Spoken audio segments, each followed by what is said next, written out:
Dying Light zombies.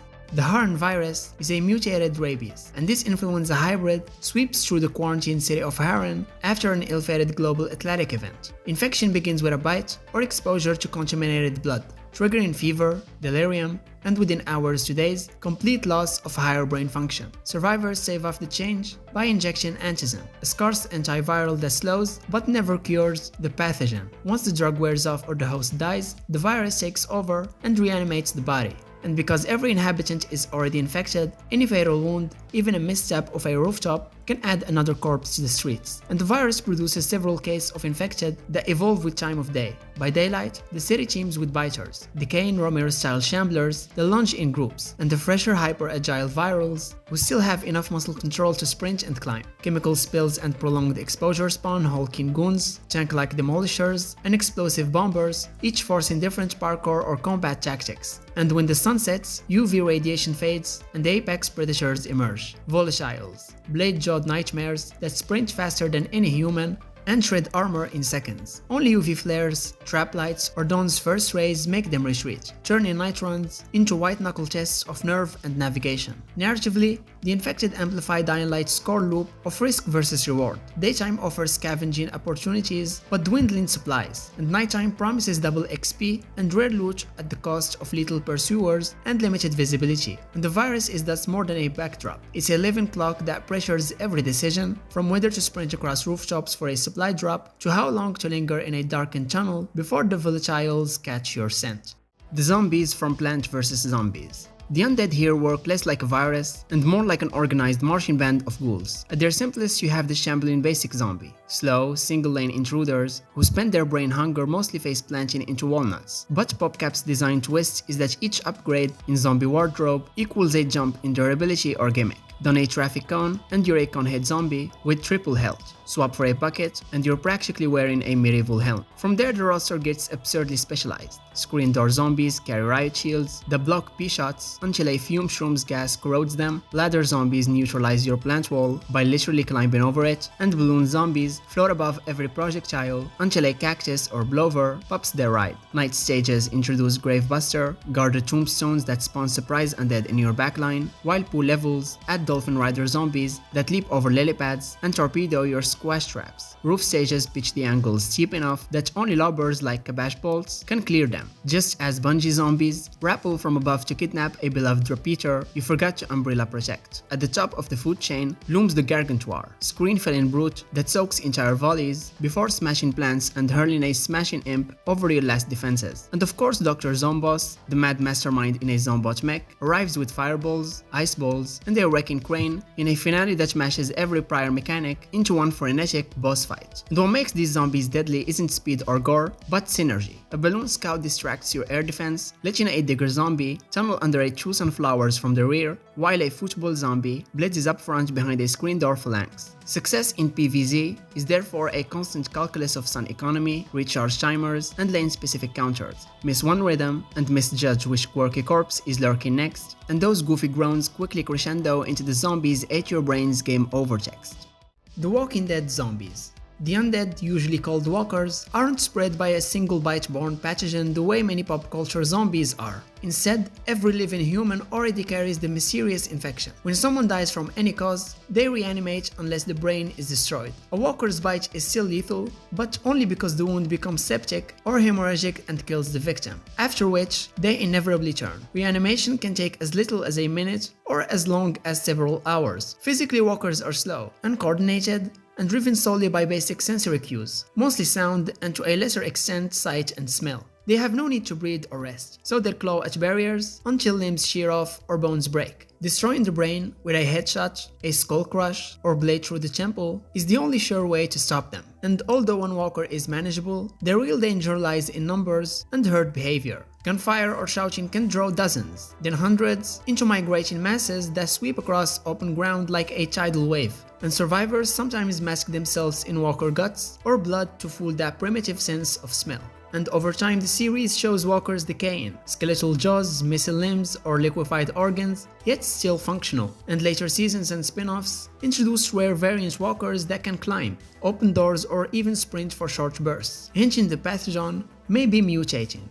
Prototype zombies. In this universe, the source of the zombies is Blacklight virus, a weaponized pathogen first unleashed as the Red Light strain during a botched experiment in Penn Station and later re-released across Manhattan in Prototype and New York Zero in Prototype 2. Once exposed, usually through blood aerosol or contact with infected biomass, humans fall ill within minutes. Fever, hemorrhage, and necrosis give way to a furious reanimation phase where muscle fibers thicken and pain receptors shut down. The newly infected retain just enough instinct to swarm living prey, spreading the virus by scratching with their claws or throwing up goo filled with infection. Blacklight changes their DNA, so even slow shamblers are much stronger than they look. And even if you cut off their arms or legs, the pieces can keep moving until they are totally smashed or burned. As biomass accumulates, the virus budgets resources to grow specialized warforms. Hunters, they are strong leaders that can flip military vehicles and later transform into even tougher versions called Supreme Hunters that can survive tank blasts. In Prototype 2, new creatures like Brawlers and Juggernauts appear. They look like giant apes and are covered in hard armor that can block heavy bullets, while their punches can knock down buildings. Inside the most infected areas, the virus builds hives, massive lumps of flesh that release spores into the air and grow new mutants inside gross, pod-like sacs. At the top of it all is the hive mind, a kind of brain that connects all infected creatures, letting them share what they see and feel, and making entire parts of the city act like one giant deadly monster. Blacklight zombies are extremely dangerous because they can quickly adapt and heal.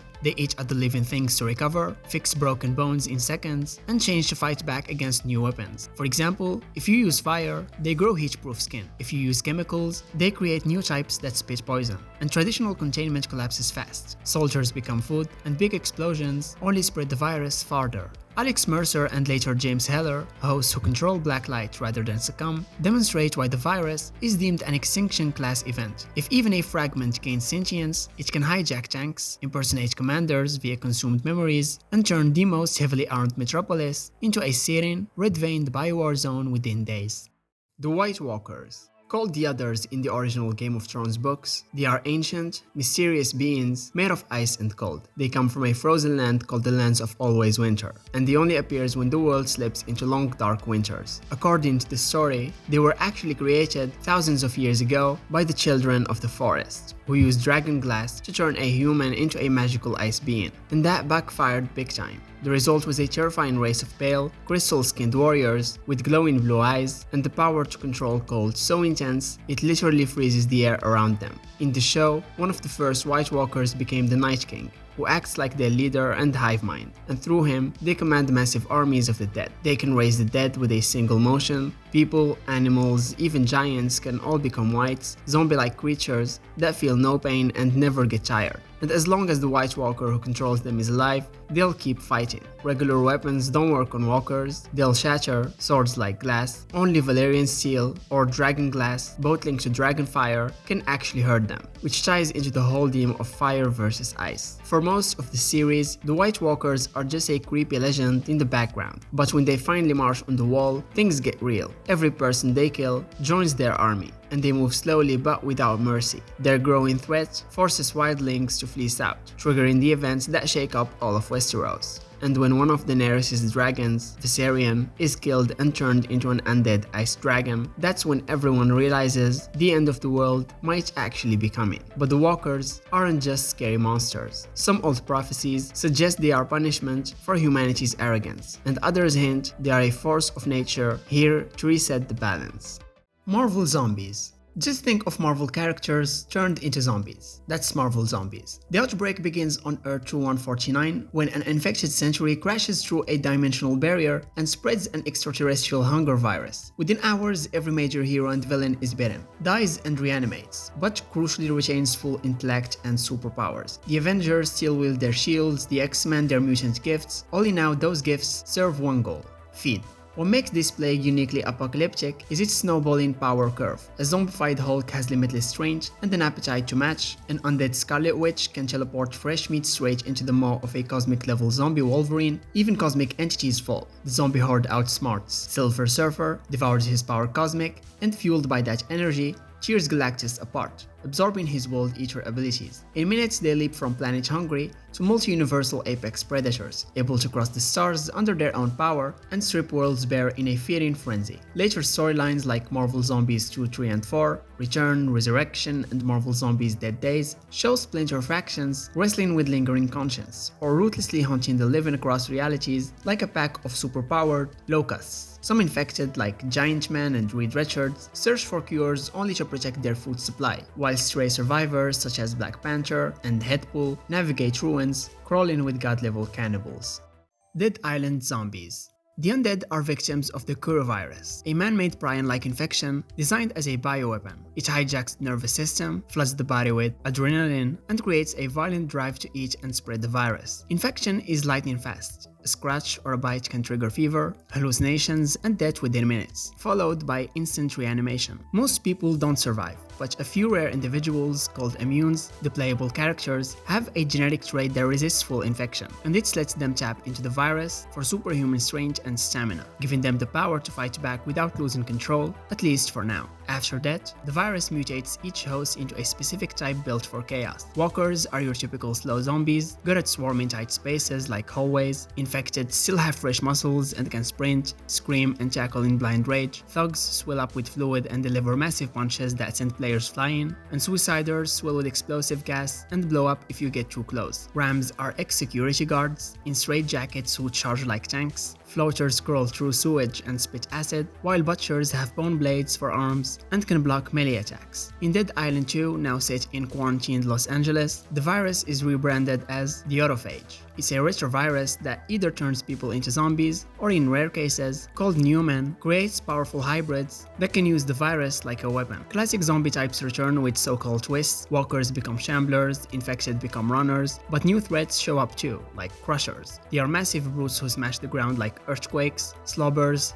they spit acid, and screamers stun you with deafening shrieks. The game also adds elemental variants like burning infernos, acid-splashed caustic X-zombies, and shock types that blend perfectly into LA's movie studios, oil fields, and power grids, making players chain water, electricity, and fuel for smart takedowns. And the virus learns. If you kill too many thugs with headshots, next time you'll face rams wearing helmets. If you camp on rooftops, infected will start climbing. And loud noise attract massive hordes from across the map, and safe zones don't stay safe for long. Combined with limited resources, weapons break, health kits run out, the tropical resort becomes a harsh survival sandbox where the undead are always evolving, and staying alive means adapting every step of the way.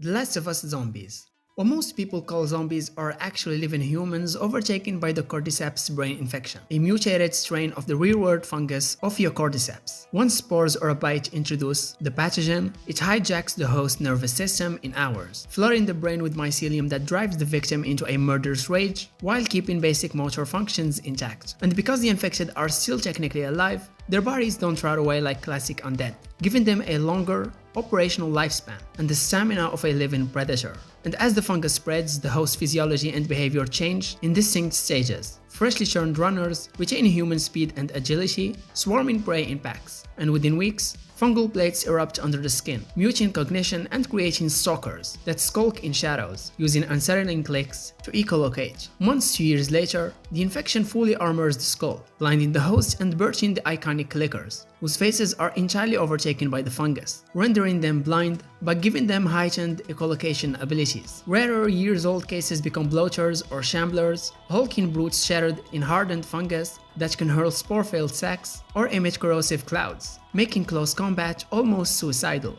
And in the deepest quarantine-free zones, horrific abominations such as the Rat King show how multiple long-term hosts can fuse into a single colossal monster. And beyond individual variants, the fungus can even spread across entire environments, connecting infected through a network of tendrils, meaning disturbing one dormant creature might awaken many. And spores lingering in enclosed spaces turn abandoned subways and basements into invisible minefields, forcing survivors to weigh every bullet against the risk of a single inhalation. Resident Evil Zombies. They originate from the Chi virus, a mutagenic pathogen engineered by the Umbrella Corporation as a military bioweapon. The virus reanimates the tissue, jumpstarts metabolic processes, and overrides higher brain functions, leaving hosts with the urge to feed. A single bite or exposure to contaminated fluids can turn a healthy person into a shuffling corpse in minutes, and airborne leaks such as the infamous Raccoon City outbreak can spiral into full-scale pandemics before containment teams mobilize. Early games and the 2002 film Spotlight these classic Romero-style shamblers, but even the slow ones are deceptively sturdy. Unless their brains or spinal cords are destroyed, they'll crawl and claw until every bullet or mashed swing counts. What makes the franchise uniquely terrifying is Umbrella's habit of iterating on its own disaster. Variants like the G-Virus, C-Virus, Las Plagas parasite, and mold fungus spawn an entire bestiary of bioorganic weapons. Some remain vaguely zombie-ish, like the Ganados in Resident Evil 4 or Javo in Resident Evil 6, while others mutate into towering tyrants, nemesis pursuers, or spidery lickers with exposed brains and lethal tongues. And these creatures often retain rudimentary intelligence or are outright programmed to wield weapons, stalk specific targets, or shrug off small arms fire, forcing protagonists to scrounge for acid rounds, magnum ammo, or environmental hazards just to survive. Every new viral strain represents an arms race escalation, turning once safe laboratories, police stations, and villages into mazes of ethical failure. And the zombies themselves become environmental puzzles, blockades to reroute, threats to freeze or burn, or timed obstacles that pressure resource management. DayZ zombies. They are infected, living humans overtaken by a fast-spreading virus that drives them into a constant, violent frenzy. They still breathe, bleed, and move with terrifying speed, and they can sprint, climb, and smash through doors instead of stumbling like the classic shamblers. Their skin is blotchy, their eyes are dilated, and they make a harsh growling sound that intensifies when they spot prey. No one really knows where the infection came from, and radio chatter only hints that the outbreak wiped out governments before a cure could even be considered. And the infected hunt mainly by sight and sound. A single gunshot can echo across an entire town and draw a swarm. Footsteps on metal or even a flashlight beam can grab their attention, and if they lose visual contact, they'll search the last known spot for about 30 seconds before wandering off. But newer AI updates have made them smarter. They now flank buildings, follow players up staircases, and chase without tiring. And if you don't hide or close the door, they'll keep coming, making every noise you make a potential death sentence. With newer updates, DayZ has introduced more variety to the infected. Civilian towns spawn regular, hoodie-wearing types, while police stations are home to riot gear Zeds, with helmets that deflect weak melee attacks. And military areas are even deadlier, spawning soldiers and biohazard units who take more damage before going down. And new heavy infected now roam toxic gas zones, and these monsters wear reinforced NPC suits and can soak up headshots unless you bring explosives. And there are also crawlers, which hide in debris and low grass, biting at your legs from below your line of sight. And because the infected are live, how you fight them matters. A suppressed 22 to the head is quiet but may bounce off a helmet, and a stealthy melee kill with a knife conserves ammo but drains stamina. Shoot one infected in a loud area and you might aggro a dozen more. And unlike many games, DayZ doesn't despawn enemies. You can lead a group into the woods and hours later, they'll still be there, forcing you to deal with the consequences of every loud decision. So DayZ's infected aren't supernatural. They are terrifying because they're biologically possible. They are fast because they are alive, and they are lethal not because of some grand scripted event, but because your smallest mistake can create your own personal apocalypse.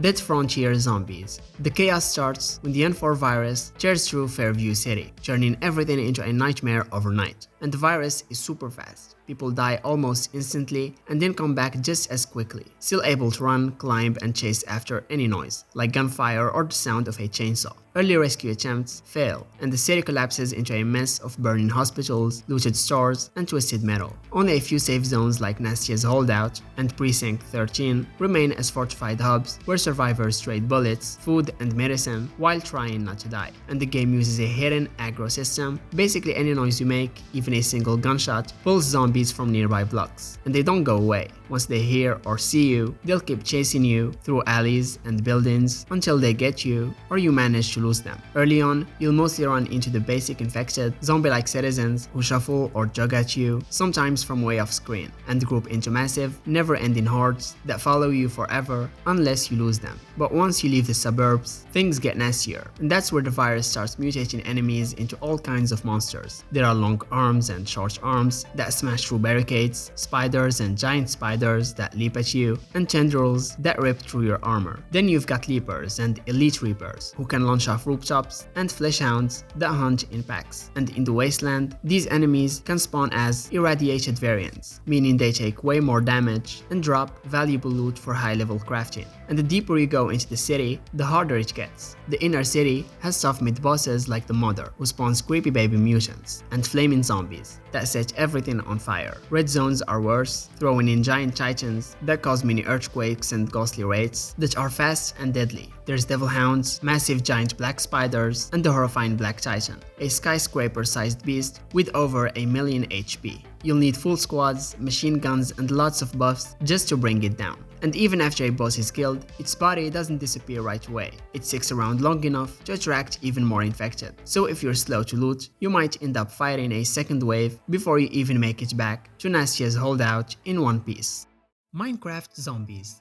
They are the classic nighttime threat. Once the sun sets, they come out and push players to hide or gear up. They spawn in dark areas where light level is 7 or lower and will chase anyone nearby, players, villagers or traders, from up to 40 blocks away. They usually attack with their fists, dealing 3 to 9 hearts of damage depending on the difficulty. Even though they seem simple, their attacks can line up with your knockback delay, which means one zombie can trap and defeat an unprepared player, especially in hardcore mode. And their main weakness is sunlight. Bright light level 15 or higher sets them on fire, but if they wear a helmet or stand in water, they can survive the day and wait to strike again at night. And what makes Minecraft zombies more than just basic enemies are a few smart AI tricks. When hurt, they can sometimes call for backup, especially on hard mode, spawning another zombie behind you and turning a simple fight into a sneak attack. In hard mode, they can also break down wooden doors during village raids, and when they kill a villager, that villager becomes a zombie too, spreading the infection fast. Other zombie types, there are husks. They show up in deserts at night or in dark caves, and they don't burn in sunlight. When they hit you, they give you hunger for 7 seconds, which makes your food bar drain faster. Drowned are zombies that stay underwater for 30 seconds or spawn in oceans and rivers. They can carry tridents or fishing rods, so they are dangerous both up close and from a distance. Zombie villagers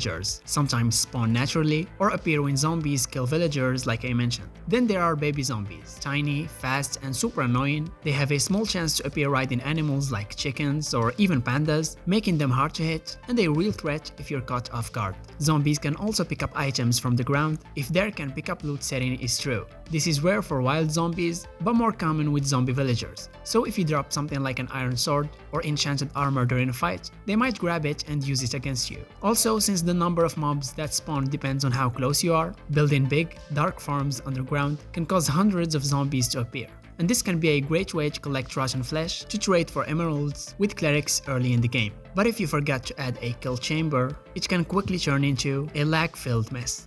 Guts and black powder zombies. The game is set during a twisted version of the Napoleonic Wars, where the battlefield turns into a zombie-infested nightmare. The infection, known only as the Blight, is never clearly explained, but once it hits, soldiers turn into black-skinned, drooling monsters who forget all loyalty and focus only on killing the living. All infected follow simple patterns. They hunt down the nearest target, break through defenses, and won't stop unless you have a crucifix or until someone dies. The creepiest part? They keep their uniforms and gear, so every wave looks like your fallen comrades coming back to fight against you. There are 2 main types of basic enemies. Shamblers, they are slow and easy to kill, but terrifying when they rush soldiers, trying to reload their old-fashioned muskets. Runners are faster and more aggressive, with glowing red eyes and powerful tackles that can break through defensive lines in seconds. Some runners become viral runners, which are tougher and can puke or claw you, causing effects like impending madness that leave you helpless as more zombies swarm in. Then there are the siege units. Bombers carry gunpowder barrels. Shooting or getting too close makes them explode,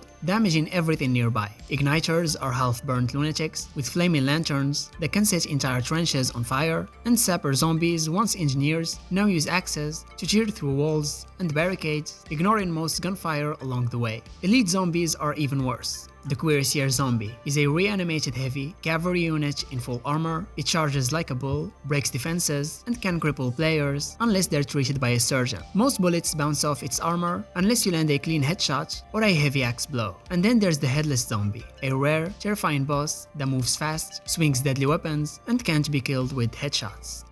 Blackwing virus zombies. In the Star Wars universe, the Blackwing virus, also known as Project 171A or the Sickness, was born in secret Imperial labs as part of a twisted Sith experiment to conquer death, combining Sith alchemy, cloning science, and a rare flower called the Murakami Black Orchid. Imperial scientists tried to reanimate the tissue, and what they created instead was a horrifying pathogen that kills within minutes, then reanimates the corpse into a mindless, flesh-hungry predator. The virus first escapes in a lab accident aboard the prison barge Purge, and centuries earlier earlier, Arisit Academy in Red Harvest, showing its terrifying power across multiple eras. Blackwing goes straight for the nervous system, shutting down higher brain functions while using its altered proteins to reactivate muscles. The result? Undead stormtroopers, Wookiees, even cybernetically enhanced creatures like Rancors, all still moving despite being clinically dead. Corpses continue to rot, limbs crawl for hours, and even headshots might not be enough unless the brainstem is destroyed. And to make things worse, the virus lingers in the air. Rotting bodies can release particles that infect anyone nearby, and in sealed ships or bunkers, one death can trigger a chain reaction, with each new corpse rising as another killer. Former stormtroopers still pull triggers, operate controls, and move in terrifying groups. They hunt by sound and smell, overwhelming doors and piling up bodies to get through even the strongest defenses. And that's exactly how the Purge infects a nearby Star Destroyer. A simple distress call leads to a complete takeover. The virus spreads fast, has no known cure, and infects all species, meaning a single infected body reaching a planet can doom an entire population. And the only reliable response is complete destruction of the ship, base, or planet, and erasing any trace of the project to prevent future outbreaks. And though officially erased from Imperial records, bits of the Blackwing project still resurface. Encrypted files, Black Orchid samples, and viral containers show up in deep vaults and shady auctions. All of us are dead zombies. The zombie outbreak starts at Hyosan High School, where a desperate science teacher, Lee Byung-chan, creates the Jonas virus to help his bullied son fight back. But instead of making people stronger, the virus messes with the brain, flipping the fight or flight response permanently to rage. When infected lab mice bite a student, things spiral fast. The virus spreads through bites, blood, and saliva, and one drop is all it takes. And it even jumps between species with no problem. Once the virus hits the brain, it kills the host in minutes and brings them back as hyper-aggressive zombies. They sprint, climb walls, and feel no pain at all. They rely mostly on sound and movement to find their targets, so even a slammed locker or whispered name can trigger a swarm. Their vision is blurry because the virus damages their optic nerves, which is why lights and flares can distract them so easily. But the virus doesn't act the same in everyone. A rare few become zombies, half human, half zombie hybrids who keep their memories, speech, and emotions, but also gain superhuman senses, fast healing, and the constant urge to eat flesh. Characters like Namra, Guinam, and Yeonji become living proof that the virus is adapting, and scientists believe the Jonas virus actually learns from each host. If someone's immune system fights back hard enough, the virus evolves on the spot instead of killing them. And this makes the virus incredibly hard to contain. Some infected people don't turn right away. They can walk around for hours or days before changing, slipping past checkpoints and spreading the infection silently. Military strategies like sound mines and light traps work at first, but the zombies quickly start adapting.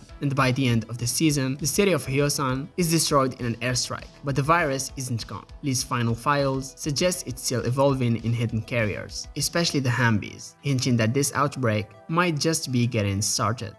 Dead Rising Zombies. The apocalypse starts with a biotech experiment gone wrong. Scientists in Santa Cabe, Mexico were trying to solve food waste by creating wasp larvae that could recycle dead cattle into meat, but the experiment backfired. These wasps brought the dead back to life and gave them a craving for flesh. A man named Carlito Caes smuggles the wasps, called queens, into Willamette, Colorado, and when they sting or bite people, they lay tiny eggs that hatch fast, kicking off the first small outbreak.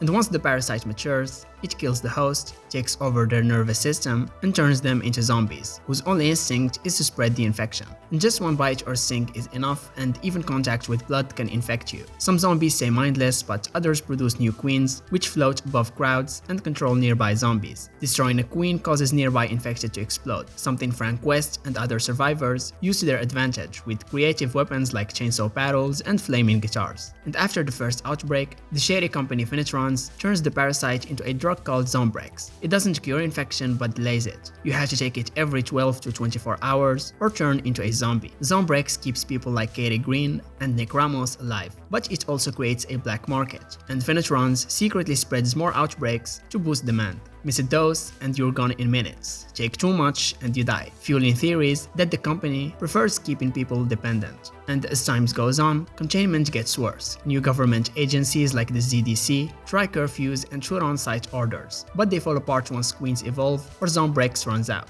And by Dead Rising 4, the virus creates Evo zombies that can climb, leap, and even move in groups, showing the parasite is still adapting. So in this world, the zombies are a result of an insect-based plague that keeps mutating, and no amount of combo weapons can stop it for long. Kingdom Zombies. The zombie outbreak starts when royal doctors used a rare purple flower called the resurrection plant to bring the dying king back to life. But the plant carries tiny parasites that invade the brain, reanimate the body, and flood the blood with a toxin that drives extreme hunger. Infection spreads through injections, eating tainted flesh, or zombie bites. Once infected, a person falls into a fever. Their skin changes color, worms crawl under their skin, and after that, they return as fast, violent creatures villagers call monsters. These zombies are fast, aggressive, and hunt in groups. One bite passes on the live parasites, so a single attack can turn an entire village overnight. In Season 1, the healer discovers that intense heat can kill the parasites, but only before the person dies, and once reanimated, there is no cure. And what makes this series unique is its twist on the sun. The zombies aren't scared of light, they fear heat. The parasites thrive in cold, so in spring and summer the infected hide from the warmth. But in winter, when it stays cold all day, the zombies remain active even in full sunlight, turning daylight into a deadly trap. The infected in Kingdom sprint, climb walls, and leap through fire or arrows, and they follow sound and smell, and even a drop of blood can redirect an entire horde, something survivors use to bait them into traps. Like I mentioned, high heat is their main weakness, so boiling water, burning oil, or the midday sun in summer can slow or kill them. But everybody burned is soon replaced, and as long as even one parasite survives, whether in the dirt or hidden in the politics of the royal court, the nightmare can begin all over again. Lollipop Chainsaw Zombies. The zombie outbreak kicks off at San Romero High when an angsty god named Swan performs a creepy ritual that opens a rift to the rotten world, a dimension full of death energy. A nasty fog rolls in, and almost instantly, students and teachers start turning. Skin goes grey, eyes glaze over, and they all get one thought: feed. Classrooms become slaughterhouses, and the parking lots filled with football player zombies glowing at anyone still breathing. Enter Juliet Starling, a pink-loving, bubblegum-chewing cheerleader who also happens to be a chainsaw-wielding zombie hunter, with family secrets tied to this undead dimension. The zombies keep their old habits, band geeks swing tubas, football players tackle like linebackers, and teachers throw acid-filled beakers. But Swan's ritual also creates 5 boss-level freaks called the Dark Purveyors, each based on a twisted music genre. There's a punk rocker who curses you with literal sharp words, a Viking metal brute with electric anchors, a goth illusionist, a funky necromancer DJ, and a glam rock boss who turns the stage into a chaotic music video. Beating each one breaks Swan's ritual piece by piece and cranks up the action big time. As you'd expect, the combat is flashy and over the top. Take out multiple zombies in one move and the screen explodes in sparkles and coins, but these zombies aren't pushovers. Some wear helmets, others are strapped with explosive collars, and some mutate into tar-covered brutes that leap and slow you down. And firefighter zombies even burst into flames when you cut them in half. And the whole thing is one big, gory high school satire. Swan's Revenge is a twisted take on teen drama, and the bosses are ridiculous versions of music stereotypes. And by the end, Swan's evil plan gets blown to bits, Juliet saves the day, and carries her still-talking, decapitated boyfriend Nick on her hip like a zombie-fighting fashion accessory. So yeah, the world is weird, wild, and full of grindhouse energy. The Flood from Halo. The Flood is a parasitic life form that first appears in Halo Combat Evolved and quickly establishes itself as the franchise's existential boogeyman. At its core, the Flood is an all-consuming infection that hijacks any sentient creature with sufficient biomass, rewriting the host cells and nervous system in minutes. An infected body becomes a shambling combat form that still remembers how to use guns, vehicles, and tactics, so every fallen soldier instantly bolsters the Flood's ranks. Smaller infection forms, think leash-sized spores with teeth, swarm battlefields in clouds, burrow into flesh and pilot the corpse from the inside. As the parasite spreads, it links individual hosts into a single intellect. Once enough biomass is gathered, these neural threads coalesce into a grave mind, an enormous, subterranean brain capable of star-level strategy and chillingly eloquent speech. A mature grave mind can steer entire fleets of captured ships, manipulate Forerunner technology, and devise galaxy-wide war plans. Worse, it absorbs memories along with bodies, so every tactical secret the Covenant or UNSC ever knew becomes Flood property. The flood consists of various specialized forms. The most basic flood forms are the infection forms, which come in various types and infect hosts by hijacking their bodies and nervous systems. Infected hosts then undergo a rapid series of transformations, becoming lethal combat forms, and combat forms are used to subdue and secure additional hosts for infection. And once they have outlived their usefulness as warriors, they transform into carrier forms, spreading the flood by spreading more infection forms. And once the flood has amassed enough bodies to create a grave mind, it is capable of generating pure forms, which are created solely from assimilated nutrients and biomass. Pure forms observed during the outbreak in late 2552 were able to spontaneously mutate between three configurations: stalker, tank, and ranged forms, although in practice, the true extent of their mutability is impossible to effectively catalog. And millions of years before humanity's rise, the ancient forerunners realized containment was impossible. If left unchecked, the flood would consume every sentient species and cover the galaxy into a single, ravenous organism. Their desperate solution was the Halo Array, 7 ring-walled superweapons calibrated to wipe out all life with sufficient neural complexity, starving the flood of hosts in one cataclysmic pulse. The Crust. Crust began as a 2008 creator-owned comic by writer Garth Ennis and artist Jason Burrows, then expanded into multiple miniseries like Family Values and Badlands and Plus 100. The outbreak starts when a mysterious pathogen sweeps the globe in days. Victims developed a weeping, cross-shaped rash over their faces, hence the nickname The Crust. Unlike zombies, the infected are very much alive. Their brains are simply rewired to erase empathy and crank every violent or sexual impulse to maximum. Incubation takes seconds and transmission comes from any bodily fluid, and there is no cure, which means society collapses almost overnight. The Crust retain full intelligence. They drive cars, shoot guns, plan ambushes, and because they feel no pain, they will mutilate themselves if it helps torment a victim. The plague isn't about fearing or survival, it's about indulging every taboo urge. That sadism turns traditional run from the horde horror into something far more personal. Survivors must hide not only from mass attacks, but also from small, cunning packs that set elaborate traps or infiltrate refugee camps through deception. And later arcs introduce smarter Crust like Smokey, who can delay his impulses long enough to organize armies, and Crust Plus 100, which jumps a century forward to show how humans eke out medieval-level existences while the planet remains a playground for the infected. And the series never offers a miracle cure or heroic finale. Its bleak power lies in suggesting that once the Crust virus appears, humanity's only long-term choices are isolation, rigid tribalism, or eventual absorption into an endless carnival of cruelty. Red Dead Redemption Undead Nightmare. Here, the American frontier is plunged into chaos by a supernatural curse that fuses biblical doom with Aztec myth. One night, the dead rise without warning, and John Marston returns home to find his wife and son turned into the infected. Determined to save them, he sets off across New Austin and Nuevo Paraíso to uncover the source of the plague. Clues lead to an ancient Aztec mask, stolen from a tomb, and its removal tears open a spiritual wound, unleashing a flood of undead and warping nature itself. Corpses crawl from graveyards at night, skies darken without warning, and animals scream with distorted, human-like voices. The basic zombies, slow and rotten, soak up bullets, but only a clean headshot puts them down for good. As the infection spreads, deadlier types emerge. Vultures race on all fours and leap over fences, bruisers charge like battering rams, and retchers explode with toxic bile that burns through clothes and skin. Killing these special infected earns disgusting parts: tongues, eyeballs, bile, which can be loaded into a custom blunderbuss, a DIY weapon that blasts everything in close range to pieces. Even wildlife isn't spared. Zombie bears keep charging through gunfire, pumas rise back up. After that, clearing out town doesn't guarantee peace for long. If players forget to light campfires or use holy water, the dead return after sundown and slowly overrun the settlement again. Surviving becomes a constant cycle of riding, fighting, and defending where bullets are precious and trust is rare. In the end, Marston finds the cursed mask and returns it to its resting place, lifting the curse, sort of.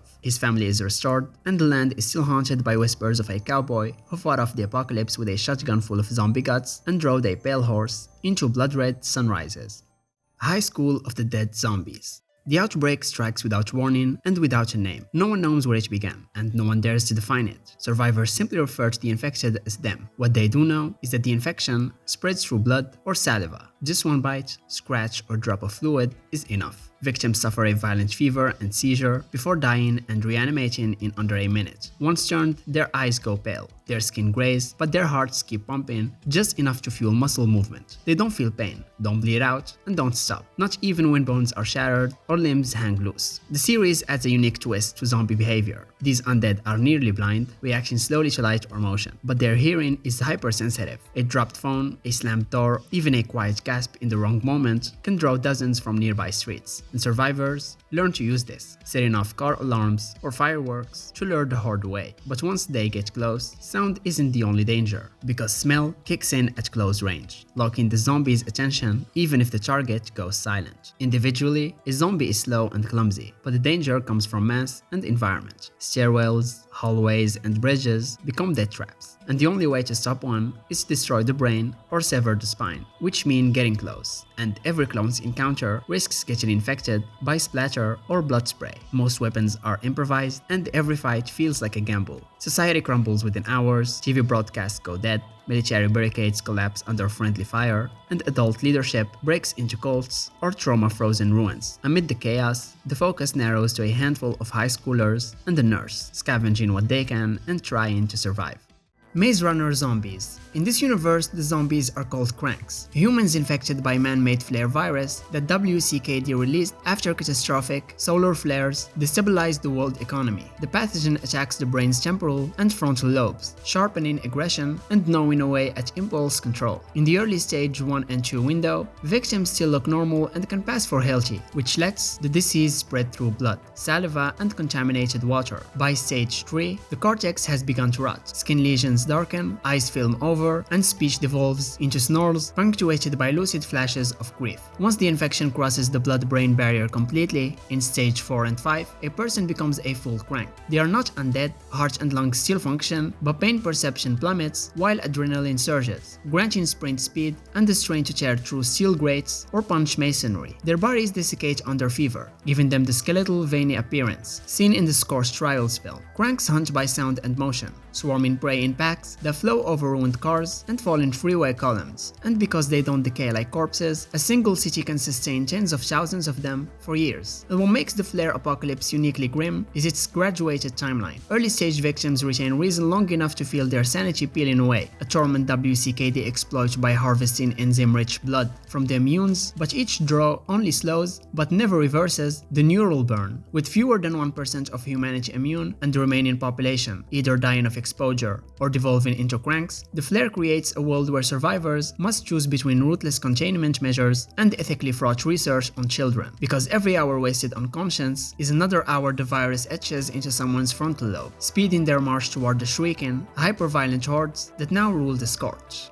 Return of the Living Dead zombies. These zombies explode every Romero rule. They're created by a military nerve agent called trioxin 245, accidentally released from mislabeled barrels stored in a Louisville medical supply warehouse. When the gas seeps into a nearby cemetery or wafts sky high in later sequels, it reanimates any dead tissue it touches. But these corpses aren't shuffling or brainless, they sprint up fast, attack in raspy voices, and run with full motor control. Destroying the brain or burning the body or even chopping it to pieces only produces more animated parts, and cremation spreads trioxin in smoke that drifts down as reanimation rain. And what really sets them apart is pain-driven intelligence. The dead remain fully aware of their own decomposition, describing the constant agony of rotting as like your whole body's on fire. Eating fresh human brains momentarily numbs that torment, so they actively hunt living victims with purpose. They use Radius to lure more paramedics, ambush rescue crews, and because they don't feel pain, pull off self-mutilating stunts like ripping off their own limbs to crawl through tight spaces, just to keep the chase going. And their strategic thinking turns every rescue attempt into a trap, and every safe zone into an eventual slaughterhouse. The result is cosmic hopelessness. Local authorities try sealing off areas and even nuking infected towns, but that only vaporizes trioxin into the upper atmosphere, guaranteeing the next thunderstorm rains zombies on a new city. There's no cure, no quarantine that sticks, and no headshot solution. The more humanity fights back, the faster it accelerates its own extinction. State of Decay zombies. The undead, known as Zeds, are the result of a fast-acting, prion-like infection. The virus kills its host within hours, but then reanimates the body just enough to keep it mobile and violent. A freshly turned Zed still looks human, bloodied, pale, and twitching, but is alive enough to sprint, climb fences, and bash doors down with relentless force. They are driven by primal aggression, reacting to loud sounds like gunfire or engines from blocks away. And since they never tire, a missed shot or mistimed swing often becomes a deadly chase, only ending when one side drops from exhaustion or loses their head. And the infection doesn't stop at basic zombies. Over time, the virus mutates into deadlier forms called freaks. These aren't lab-made, they are nature's worst accidents. Screamers have torn vocal cords, they unleash a piercing wail, stunning nearby survivors, and summoning Zeds en masse. Bloaters are swollen with toxic gas and explode on contact, choking anyone nearby. Ferals move like predators, leaping and dodging before ripping throats open with inhuman speed. And then there are juggernauts, towering beasts that can flip cars and soak entire magazines of bullets without slowing down. And some freaks even wear body armor from the day they died, deflecting melee hits and small rounds. Plague versions of these monsters add another threat. One touch and your infection meter starts ticking. That infection, called the blood plague, defines state of decay too. Plague zombies have glowing red eyes and oozing sores, and every attack pushes you closer to death and reanimation. If a survivor isn't cured in time, they turn and must be put down before they turn on their friends. And these Zeds are tied to plague hearts, massive infected masses hidden in abandoned buildings. Each heart psychically controls local zombies, and when attacked, it triggers a surge of aggression from everything nearby, plague freaks included. Killing a heart ends that influence, but also releases a cloud of toxic gas, strong enough to finish you off if you're not wearing a mask. A silenced 22 can pick off enemies without drawing attention, and a shotgun clears a room fast, but might drag the whole town to your doorstep. To survive, your community must expand, adapt, and fight smarter. Plague zones need to be cleared, freaks evolve, resources run dry, and the game doesn't scale the threat to your survivors. You have to grow tougher, craft better gear, and plan smarter. Deceased zombies. The zombie apocalypse begins when Darkseid captures Cyborg and tries to unlock the anti-life equation. But something goes horribly wrong. The equation mutates into a techno-organic virus, one that spreads not just through bites and scratches, but through screens, phones, and anything connected to a network. As soon as Cyborg is sent back to Earth, the virus transmits instantly through digital signals, and within minutes, half the planet is infected. And within hours, the world collapses, and the newly named Anti-Living begin hunting anything still alive. These infected don't just look like zombies with grey skin and black, circuit-like veins. They keep their powers, skills, and intelligence. The virus controls them like puppets. Superman destroys entire cities, Wonder Woman uses her lasso of truth to strangle people, and the Flash turns into the ultimate spreader, using the Speed Force to deliver the infection across the globe. They don't eat flesh, they just kill, because the virus feeds on the emotional energy of death. Severed limbs can still fight, and even Green Lantern rings don't work unless combined with multiple spectrum colors or the white light of life. So Earth falls in just a few days. Batman is bitten by a zombified Robin and uses his final moments to activate emergency plans. Metropolis is wiped out during a failed evacuation, and over 600 million people die in the first 24 hours. A few survivors, including Lois Lane, John Kent as Superman, and Damian Wayne as the new Batman, escape to the Fortress of Solitude, then flee into space, while the infected turn Earth into a giant beacon, spreading the virus further. In the sequels, Dead Planet and War of the Undead Gods, things get even worse. Infected Superman rampages across the universe, the Green Lantern homeworld Oa loses 1 billion lives, and Undead Darkseid pulls New Genesis into orbit. Eventually, a cure is created using Cyborg's still-living head and Swamp Thing's powers, but by then, entire worlds have already been destroyed. And even with the cure, fragments of the anti-life virus still drift in space, hidden in satellites, ready to infect again if the signal is ever heard. Black Lantern Corps. They are Necron's army of the dead, reanimated heroes, villains, and civilians whose sole purpose is to snuff out all life and plunge the universe into absolute darkness. Black Power Rings burrow into corpses and reboot their nervous systems, but they don't restore the original souls. Instead, each body becomes a meat puppet driven by Necron's will. The rings translate residual memories and personalities into psychological weapons. When a Black Lantern closes out a victim's heart, the ring converts the bioelectric charge of that sudden feeling into raw energy, reflected as a color flash. Enough harvested hearts power a black battery capable of anchoring Necron in the material plane. The Corp's tactical edge is twofold. First, their bodies regenerate from almost any damage unless severed from the ring. And second, conventional lantern constructs pass right through them because the dead sit outside the living emotional spectrum. During the Blackest Night event, rings descend on heroes' graves, resurrecting fallen icons like Martian Manhunter, Aquaman, and even Batman's cloned corpse, provoking their former allies in brutal mind games. Entire planets fall quiet as black rings sweep cemeteries, building an exponential army that threatens the multiverse. Cabaneri of the Iron Fortress Zombies. Humanity's downfall begins with a mysterious virus that spreads across the island nation of Hinomoto, turning the infected into Cabani, ferocious undead with glowing hearts, encased in iron-hard armor. Once the virus reaches the heart, the cardiovascular system grows a metal-like cage around the organ, keeping the body moving even when bones break or muscles tear. These Cabani don't feel pain, don't bleed out, and can sprint, leap, and tear through samurai armor with ease. Standard weapons are nearly useless. The only reliable kill is a perfect shot or stab through a small opening in the chest, or full decapitation, both of which are almost impossible when the Cabani are charging headfirst at you. With steam technology ruling this industrial era world, survivors escape to fortified cities connected by armored trains known as Haijiro. To fight back, they develop steam-powered piercing guns that fire tungsten rounds using superheated gas, one of the few ways to punch through a Cabani's heart cage. But even these defenses are fragile. Every time a train stops for fuel or water, there's a risk. One breach at a station gate can spark chaos. And with the virus turning people in mere seconds, entire crowds can become shrieking hordes before a single alarm finishes sounding. Out of this crisis rise the Cabaneri, hybrids like Ikoma and Mumei who infect themselves on purpose and then fight the virus off with tourniquets and bloodletting. Cabaneri have superhuman speed and strength, but also carry a hunger for blood that constantly threatens to consume them. As the series goes on, the stakes climb higher. Cabani begin to fuse together into monstrous hive creatures called Black Smoke, massive writhen bodies with heart cages so dense they are almost indestructible. With every new mutation, humanity is forced to push harder, faster trains, hotter steam, deadlier weapons, and ever more desperate choices.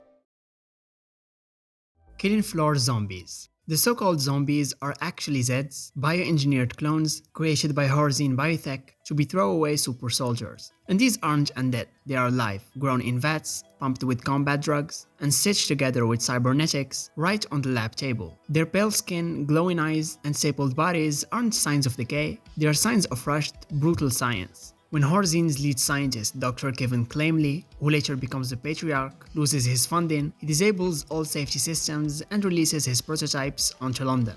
By the time of Killing Floor 2, the chaos has spread across Europe. Zeds don't eat people. They're programmed to kill anything not marked as friendly by Horzine's systems, and they come in combat tiers. Clots are the weakest, but can still grab players to set up ambushes. Gorefast charge with a giant clever arm, crawlers scurry on 8 limbs and cheer at your feet, and stalkers use cloaking tech to turn invisible, making sound your only warning. Sirens scream so loudly they can rupture eardrums and even explode grenades mid-air. And mid-level Zeds are nastier. Bloats spit acid and explode into toxic goop, husks shoot napalm from flamethrowers, and Skrakes, chainsaw-wielding monsters, go berserk when injured, becoming near unstoppable unless focus tired. At the top of the food chain are fleshbounds, walking tanks with drill arms that speed up as they get angrier, and can wipe out an unarmored player in seconds. Each match ends with a boss battle against someone from Horzine's Dark Legacy. The Patriarch is Dr. Kevin himself, equipped with a minigun, cloaking device, and healing shots. Dr. Hans Volter uses twin rifles and grenades that steal your health, and the Matriarch,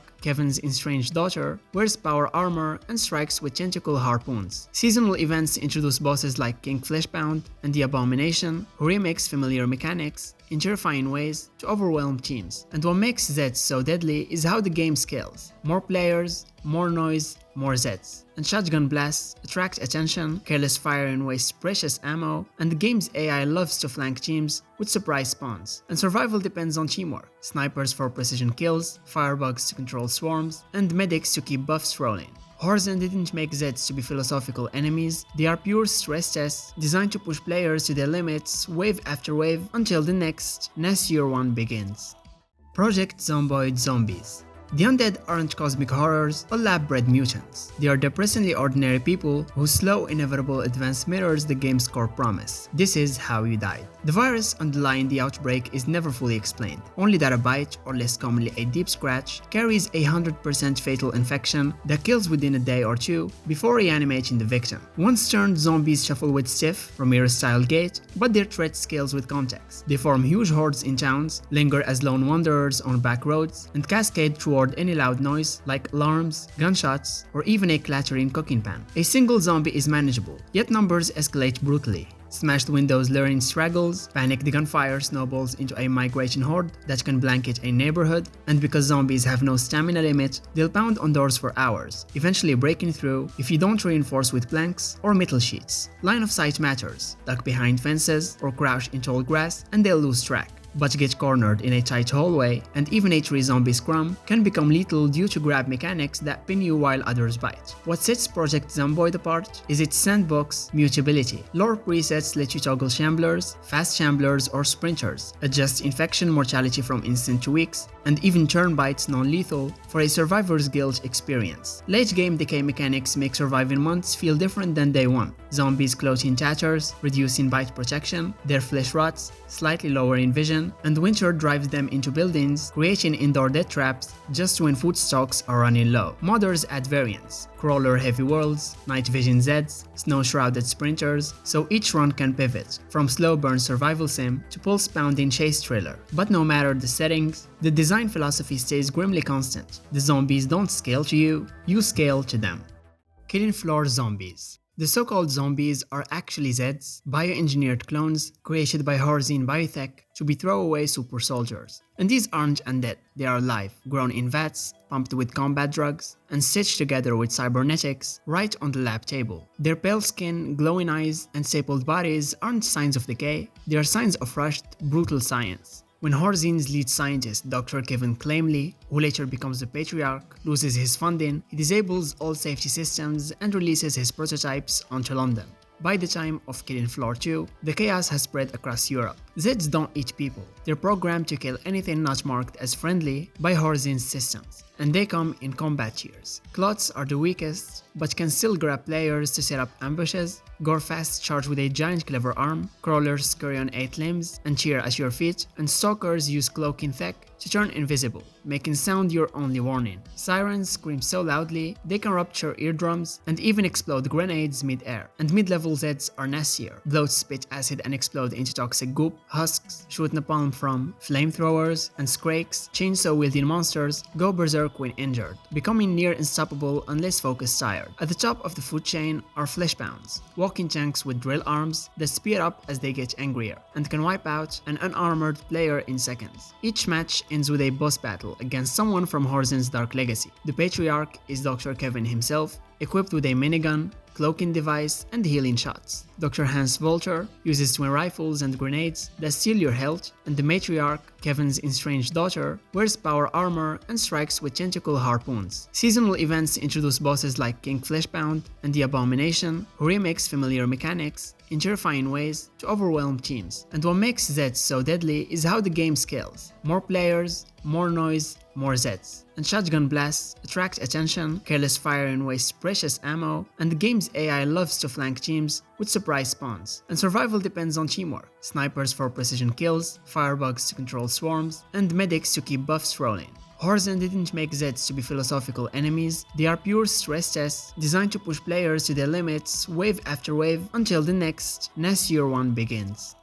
Z-Nation Zombies. The apocalypse is triggered by the ZN1 virus, a fast-acting blood-borne pathogen that kills within minutes and then jumpstarts the brainstem, leaving behind just enough brain function to create a predator. Newly turned zombies can sprint, climb, and hunt by scent and motion, and as they decay, they slow down into shamblers, but they never tire, because the part of the brain that controls exhaustion is gone. Noise, movement, and even uncovered corpses draw in more and more of the Z, until entire regions are swallowed by massive, roaming hordes called tsunamis. At the center of this chaos is Alvin Murphy, the only survivor of an experimental vaccine. He becomes something in between, part human, part zombie, with the ability to sense and even control nearby Z's. And that power makes him the key to a cure, and a potential threat to all of humanity if it ever gets out of hand. ZN1 doesn't stay static. Exposure to radiation, chemicals, or plant DNA mutates it, spawning regional zombie variants. Near the Cheyenne blast zone, you get blasters, baked, leathery corpses that explode when shot. At a nuclear reactor in Edgemont, the team encounters glowing radioactive Z's, whose bites infect and poison in one go. And in a ruined greenhouse, they face phytos, zombies fused with genetically modified plants that bleed, chlorophyll, and strangle people with vines. As the virus evolves, so does its horror. After the events in Zona, we meet Mad Z's, zombies that move twice as fast, shrug off bullets, and fight with savage rage. Later, chemical fallout creates talkers, undead who retain speech, memories, and emotion, but need to eat brain-based biscuits to stay sane. So suddenly, killing a zombie isn't just survival, it might be murder. And the virus doesn't just affect humans. Zombie bears and wolves show up,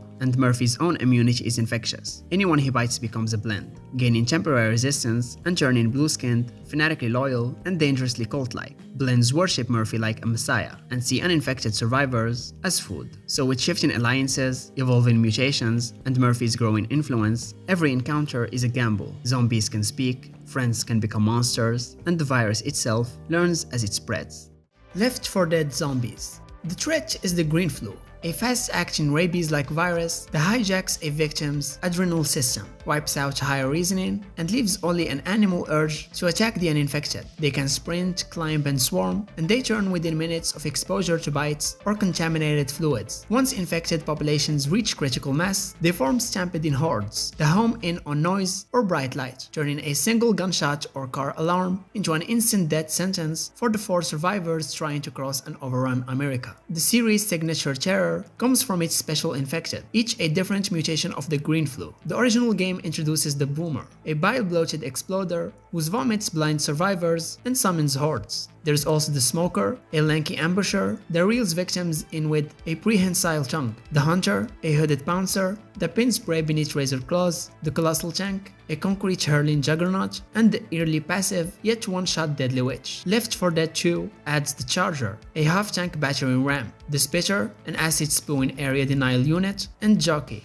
a cackling rider that steers survivors into hazards. And what makes these infected uniquely oppressive is the game's AI director, which monitors the team's stress, ammo, and pace, then dynamically spawns commons, specials, and witches to keep tension high. No 2 runs feel the same. 1 minute you're sprinting through an empty alley, the next you're blind with bile, while a tank barrels in. And this orchestration turns the green flu horde into a living, adaptive environment. Less a scripted obstacle than a relentless stress test of communication and composure.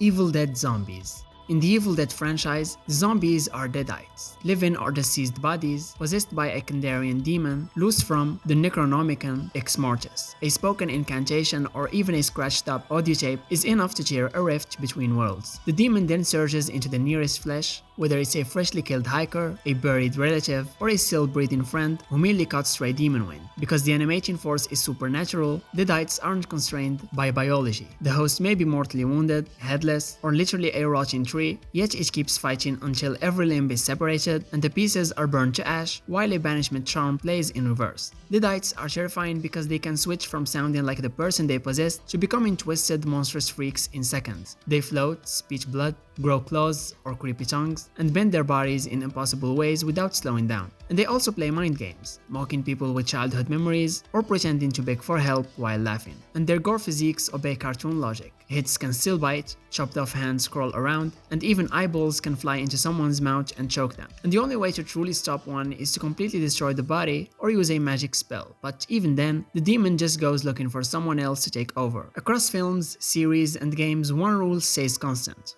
If the Necronomicon's pages flutter, no cabin, skyscraper, or medieval castle is safe, because deadites combine the persistence of zombies with a demon's creativity. Call of Duty Zombies. Call of Duty Zombies mode started life as a goofy post-credits extra in World at War in 2008 and snowballed into its own mythos that now spans World War II bunkers, the moon, ancient Atlantis, pocket dimensions, and even the dark ether itself. The plague begins when Nazi scientists, led by Dr. Rich Chauvin, experiment with element 115, a meteor-borne mineral that can power wonder weapons but also reanimates the tissue. The element rips holes in reality, letting Lovecraft-style apothecans, eldritch keepers, and demonic announcers toy with the timeline. Every map picks up after some catastrophic leak of 115. There is Kino der Toten, Mob of the Dead's Alcatraz loop, so the undead keep cropping up wherever the element is refined, tested, or weaponized. As the mode expanded through the Black Ops trilogy and beyond, so did the undead roster. Standard walkers escalate into round-based bullet sponges, but every few levels, new terrors appear. Hellhounds race through flaming portals, Nova crawlers explode in poisonous gas, the armored Panzer Soldat fires rockets while clawing you with a grappling hook, and later installments add Lovecraftian giants such as the tree-mounted Margwa,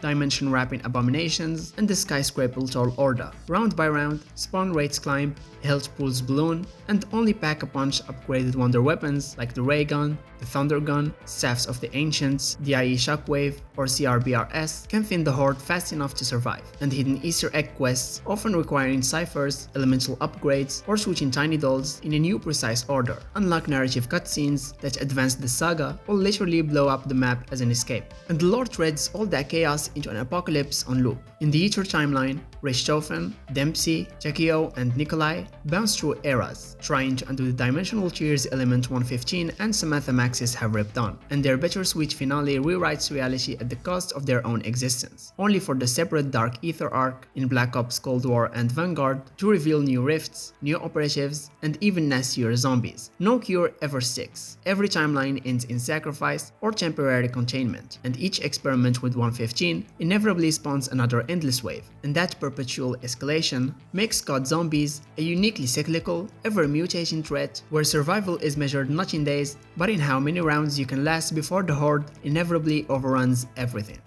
Days Gone Zombies. They are called freakers, humans and animals, wrapped by an engineered prion virus that first swept the Pacific Northwest and then the world. Unlike classic corpses, freakers are alive. They breed, bleed, heal minor wounds, and even hibernate in frigid weather. The virus hyper-accelerates metabolism and aggression while sharply lowering pain sensitivity, creating pack-hunting predators that can sprint, climb, and leap across broken terrain as fast as any healthy adult. And because the pathogen thrives in warmth and moisture, freakers roost in dark, humid nests by day and pour out in terrifying numbers after sunset. The infection reshapes hosts, along whatever physiological lines best serve the horde. Swarmers are the wiry baseline, attacking in dozens or merging into hordes, rolling crowds hundreds strong that migrate along set feeding routes and can topple fences or buses through sheer weight. Newts. They are infected children, skitter across rooftops, and only pounce when victims are wounded, leveraging their small size for ambushes. And there are breakers, balloon with muscle mass and bone density, turning into 2-meter battering rams that shrug off assault rifle fire, while screamers evolve an oversized larynx that unleashes a sonic wail capable of stunning prey and summoning every freaker within earshot. Wildlife isn't spared either. There are virus-ridden wolves, called runners, and bears called ragers that add feral speed and brute force to the ecosystem's collapse. The freakers feed, rest, and migrate like real animals, which means the threat landscape changes by hour and by season. Human factions such as neuroscientists hint that the virus is still evolving, as later-stage freakers show coordinated pack tactics and rudimentary tool use, suggesting intelligence could be on the rise. Half-Life Alyx Zombies. The zombies you encounter are living humans and vortigonts whose bodies have been overtaken by parasitic headcrabs, starfish-shaped aliens that latch onto a host's skull, pierce the brainstem, and hijack the nervous system. The host is kept technically alive but loses all autonomy, shambling with broken kinematics, while the headcrab's probing legs jut through torn clothing. And because the parasite also excretes a neurotoxin that numbs pain and stiffens muscles, the resulting creature can keep moving after taking revolver rounds or losing entire limbs. Alyx introduces 3 major headcrab species, each creating a distinct flavor of corpse puppet. Standard headcrabs are pale and fleshy. The zombies they make can sprint short bursts and will claw and bite if you get too close. Armored heavy headcrabs grow shells that deflect pistol fire. Their zombies shuffle slower, but soak up ammo unless you exploit weak spots under the shell. Most dreaded are poison headcrabs, inky black with twitching spines. When one of these attaches, the zombie's chest cavity descends into a purple toxin sac. Later chapters add lightning dogs or revivers, electrified headcrabs that animate corpses into crackling, franken zombies, turning dark subway cars into strobe lit traps that punish sloppy flashlight work. Dead Space Zombies. They are called necromorphs, hideous corpses reanimated and grotesquely reshaped by the alien signal of an artifact known as the marker. When humans, or any sizable life form, die within range of the marker's electromagnetic field, microscopic recombinator organisms flood the body, rewriting its DNA in minutes. Bones split into psychic plates, organs liquefy into fuel, and flesh stretches into claws or tentacles. The result is a creature that's neither living nor dead. It has no vital organs to destroy, feels no pain, and exists for one purpose: convert more flesh. Necromorphs escalate in complexity as fresh biomass piles up. Infection forms burst into needle crawlers that dart into wounds and pilot corpses from the inside. The most common battlefield threats are slashers, spindly bipeds whose arm blades can shear steel, and leapers, torsos refitted with scorpion tails that bounce across zero-G hangars. And when herds of dead bodies accumulate, as on the USG Ishimura or the Sprawl, the parasite skips skeletons altogether and grows bespoke war machines, brutes with rhinoplating,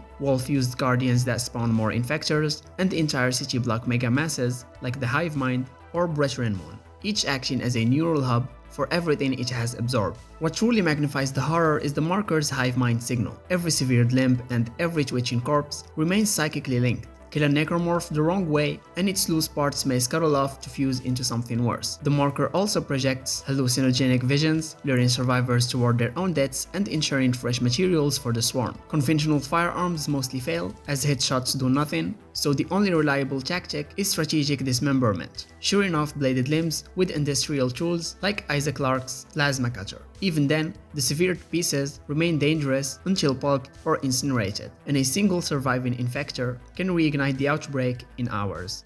The Rising Zombies. Brian Keene's The Rising swaps the conventional virus origin for something far more primal and unsettling. A secret particle accelerator experiment tears open a rift to the void, letting disembodied demons called the Sikhism pour into our world. And these entities don't just reanimate corpses, they can also possess any recently dead animal or ambush the living and hijack them from the inside out. The moment a Sikhism slips into a body, the eyes film over, speech becomes guttural and cruel, and the host flesh starts to decay without ever shutting the creature down. Once inside, the Sikhism retain all of the host's motor skills plus demon intellect. They drive cars, wield firearms, set traps, and coordinate ambushes over long distances by simply talking through the void. Because they feel no pain and don't need vital organs, headshots and dismemberment only slow them until they crawl back together or swap bodies entirely. Worse, every species is on the menu. Deer, birds, dogs, even fish erupt from ponds to attack, turning the entire food chain against humanity. And the Sikhism's favorite pastime is psychological torture. They'll taunt survivors with memories stolen from the bodies they wear just to savor the terror before the kill. As the novels progress, it becomes clear there is no cure and no safe haven. Major cities fall within days, and the few remaining humans are either hiding underground or running a gauntlet of possessed wildlife and sadistic,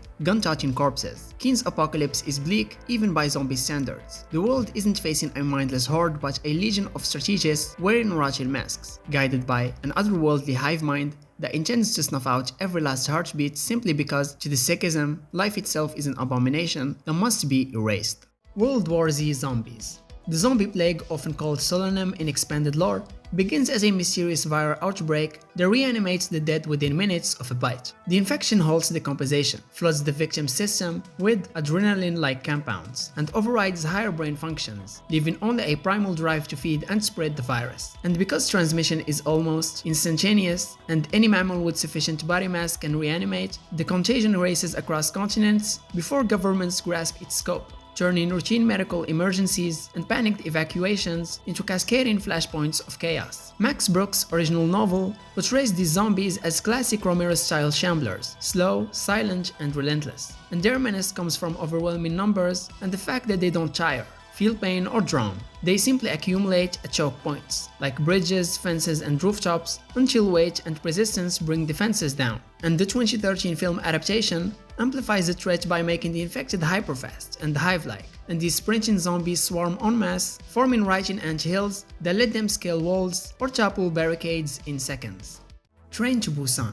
The outbreak begins with a secret chemical leak at a biotech facility, but the film never dwells on the exact science. What matters is speed. Victims turn in under a minute, their bodies snapping and contorting as the virus hijacks their nervous system. And because the infection spreads through bites and blood spray, any cramped environment, like say a train, becomes a pressure cooker where one misstep snowballs into a full car massacre. Physically, these zombies are pure kinetic terror. They sprint, hurl themselves through windows, and contort their limbs in ways that feel both insect-like and disturbingly human. And their senses are sight and sound-based. Once they lose visual contact, such as when a door is shut or a tunnel plunges the train into darkness, they mill around confused, giving survivors slim windows to sneak past. In daylight though, they are relentless, piling over each other in narrow aisles or dogpiling on doors until metal groans and glass gives away. And beyond the visceral action set pieces, Train to Busan uses its zombies to turn a symbol of modern convenience, the high-speed KTX line, into a claustrophobic gauntlet, and the undead force passengers to confront social hierarchies and moral choices. Who gets barricaded out, who gets rescued,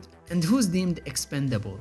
Dead Rails Zombies. In Dead Rails, the American frontier of 1899 has been transformed into a grim, steam-powered apocalypse. A mysterious zombie virus has swept across the continent, forcing the last survivors to live, trade, and fight from armored trains that travel between infected towns and crumbling outposts. Every corpse touched by the plague rises again as a twisted version of the living, and their bodies are still technically alive, just driven mad by the virus. And that's why they can sprint, climb onto rail cars, and hunt by sound and lantern light like wild animals. Most of the infected are gaunt settlers and miners who swarm in loose packs, relying on numbers to overwhelm. But as the plague spreads, it mutates. Dead soldiers and sheriffs still remember how to aim and fire, and in Tesla's storm-blasted lab, Gray's scientist zombies swarm narrow staircases in pitch darkness, their attacks made worse by flickering lightning and close quarters panic. Fire a weapon near an old wrench, and the infected will come running from all directions. Stay too long in a town and they'll pour out of alleys and shop fronts in overwhelming numbers. And the train isn't just a ride, it's your moving lifeline. It serves as your base, your safe zone, and your only way to escape. But the infected don't care. They'll climb ladders, storm boarding ramps, and even eat your horses if you leave them unguarded. Re-infected zombies. Short for reincarnation of the infected, the apocalypse hits hard thanks to a mysterious virus that brings anyone, player or NPC, back to life after death. As soon as the zombies see survivors, they sprint, jump off balconies, and navigate around your defenses like they've been trained. One scratch triggers an infection timer on your screen, and when it runs out, you collapse and turn into one of them. And that means every fight could turn your teammates into your next problem. Zombies spawn dynamically, popping up wherever players aren't looking. So even if you just cleared an area, it can get dangerous again real fast. And the most common enemies are your basic grey-skinned Zeds that rush you in groups. If you don't blow off their heads, some might even get back up, and as the threat level rises, things get wild. Common zombies have multiple models, which they share with undeads, peeries, and host zombies. Each one of them portray corpses of ordinary citizens revived by the virus which they succumb to. And what makes them look different from the survivors are their pure white eyes, their wide open mouths, and their grey skin tone. And their bodies are also covered in blood stains. There's the necromancer, who brings dead zombies back to life, and the massive war zombie, loaded with armor that shrugs off most bullets. And each special enemy has a unique sound, so players listen closely, like reading a boss fight in an MMO, just by the audio cues. Every noise you make raises your base's heat level,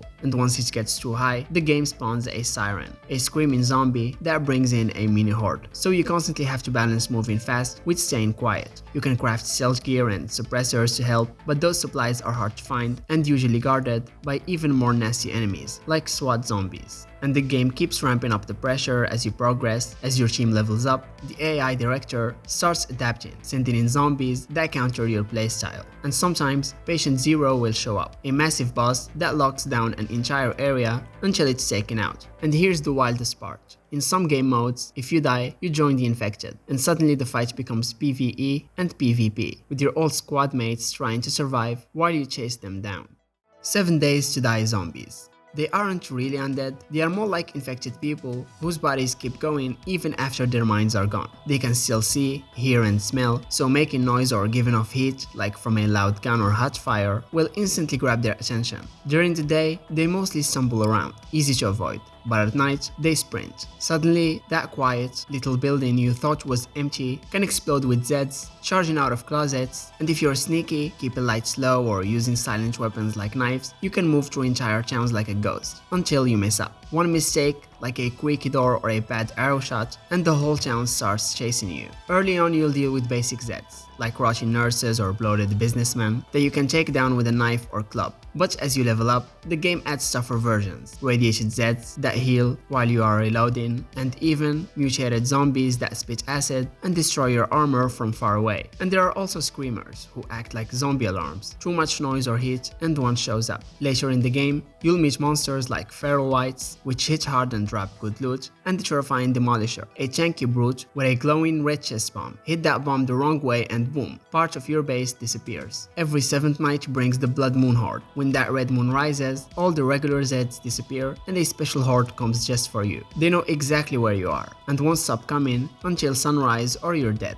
As the days go by, these hordes get stronger. Early on it's basic Zeds, but by day 49, you're getting ferals, radiated enemies, and demolishers in one big chaotic mix. And forget hiding. During blood moons, even stealth builds are completely visible, and the devs keep updating the game. In Alpha 21, they improved how Zeds find weak spots in your base, making them smarter about where to break in, and in Alpha 22, they added new textures and redesigned enemies like the Demolisher to shake things up. So yeah, in 7 Days to Die, zombies aren't just background noise, they learn from your choices, where you build, what weapons you use, how much noise you make, and every mistake teaches them how to come back stronger next time.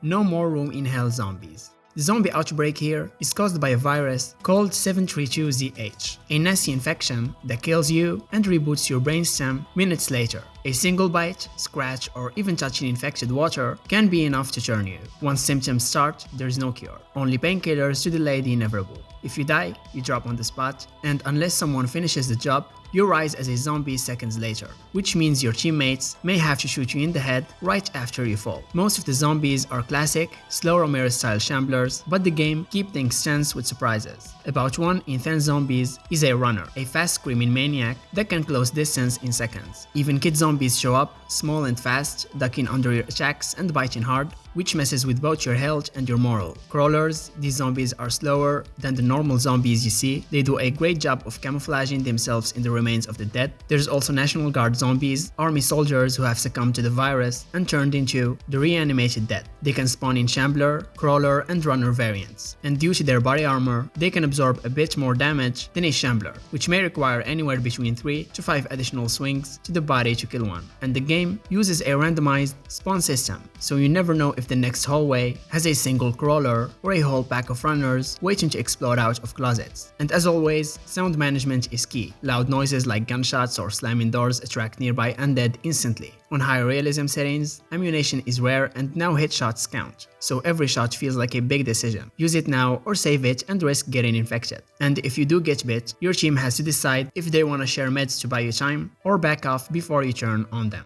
The girl with all the gifts zombies. The apocalypse begins when a mutated strain of Ophiocordyceps, a real parasitic fungus that hijacks insect bodies, jumps to humans. The infection spreads by bites or contact with body fluids, warming tendrils through the nervous system within minutes. Once seized, a victim becomes a hungry, driven by pure predatory instinct. Cities fall in days, and what's left of the UK retreats behind fortified enclaves, while the countryside turns into a quiet, overgrown graveyard stalked by feral packs. Physically hungries combine the worst traits of zombies and pack animals. They are gaunt but incredibly fast, sprinting at prey the moment they catch a whiff of live flesh. Their sense of smell is razor keen, but they ignore anything that doesn't move. Over time, fungal plates erupt from their faces and torsos, hardening into natural armor. When a hungry's body mass is exhausted, the cordyceps forces it to root into the ground like a macabre flower stalk, and these stationary spore trees eventually burst, releasing clouds of infectious dust powerful enough to blanket entire population centers into a single gust of wind. And the story's most chilling innovation is the second generation hungries, children infected in the womb after the collapse. Unlike their feral parents, they retain full intelligence and emotions, while still craving human flesh. Protagonist Melanie and her cohort can speak, reason, and even feel love, yet the hunger never fades, hinting that they represent the planet's next dominant species. And by the novel's end, Melanie's choice to unleash the massive spore trees ensures the fungus will sweep the globe, dooming the remnants of uninfected humanity, but granting her kind a world where intellect and instinct coexist in a new, fungal-human hybrid future.